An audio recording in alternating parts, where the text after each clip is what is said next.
You were only a little child, okay? And before long, people upset you and angered you and teased you. People teased you. And people were mean and cruel. And they were confusing. And they pressured you. Pressured you to be good. Pressured you to study. Pressured you to try. They challenged you.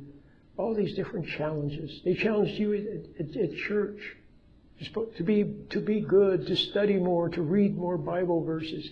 They challenged you at home. Why can't you be good like your sister? Or why can't you be helpful like your brother? Why can't you see?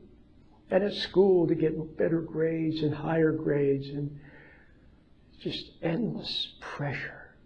So they ruined it. But it doesn't have to be that way. If you could learn to be in the world but not of the world.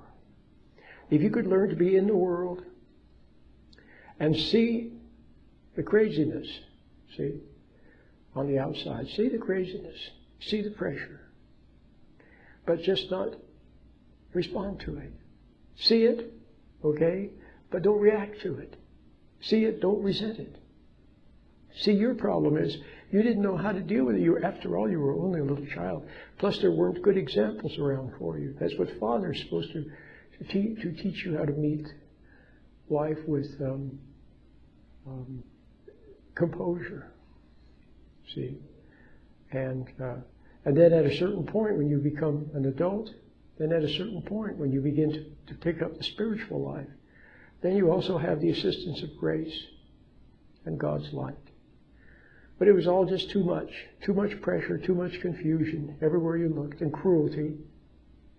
And so you resented it. See, that was one thing that happened. It made you angry, and then you resented it. And the other thing that happened, and because you were resentful, you felt guilty. Then you started to blame yourself. Other people blamed you, didn't they? Sure, they blamed you, and so you didn't know any better, so you thought, well, maybe they're right, so you blamed yourself. Okay? And the other thing that happened is that you doubted yourself. You doubted yourself. You doubted what you knew in your heart. See? In your heart, you knew, see, when you were a little child, you knew things. And you suspected things. You had a hunch about things. It was very delicate. And you knew life had a purpose. As I said in my new book, I've just written the most beautiful book. It's called A Day with the Lord. It's on Amazon. You can find it.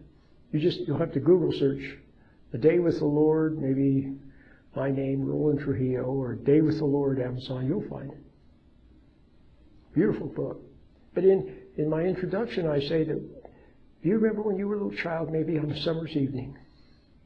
Beautiful, warm summer's evening. You laid in the grass and with your hands behind your head, okay, and you looked up at the stars. And you sensed that that life had a meaning and a purpose, and that there was something that you would do, okay? But you didn't know what it was. And you also sensed that there was something that you needed to know, something wonderful, mysterious, but it was just beyond your reach. Well, see, you have to recultivate that sense of awe, that sense of wonder. Some people held on to it. Einstein held on to it through most of his life, a sense of awe and wonder. Okay? So I think you got the idea.